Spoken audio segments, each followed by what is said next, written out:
Some of the accounts suggest that they were left behind at Leith when the Scots left Edinburgh to come south into England. When we did 2 Men in a Trench, we found one lead ball which looked as though it could have been fired in the battle.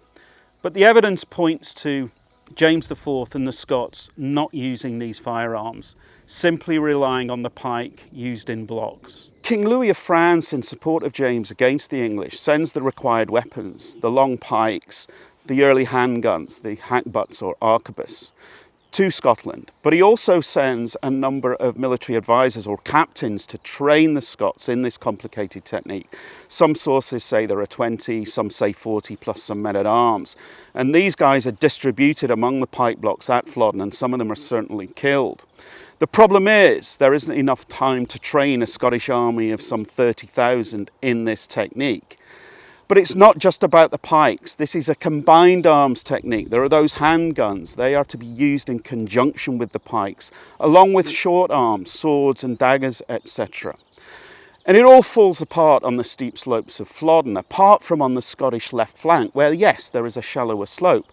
But could it be because Home and Huntley's block are using not just pikes, but also they've got Highlanders who might be using the shorter weapons, the daggers, the swords, the axes.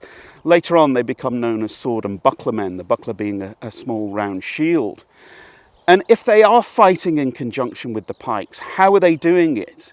Well, rather than me try to explain these guys fighting underneath the pikes themselves, stabbing at the groins and legs and torsos of the English front rank, there's no better place to go than the movie Alatriste, which is on YouTube. I highly recommend it.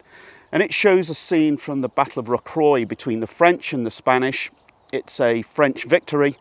And it shows these men fighting with smaller, shorter weapons underneath the cover of the pikes. And it's so good, I use it in class with my students. Now, it's a later battle. It's from the 30 Years' War, 1643, but the technique is basically the same. Could it be that the Scots there really have their act together, not necessarily with the firearms, but with those men fighting with the short, sharp weapons, the daggers and the swords? Well, maybe, maybe not, but it's worth thinking about. But certainly take a look at that movie, or at least the scene with the battle in it.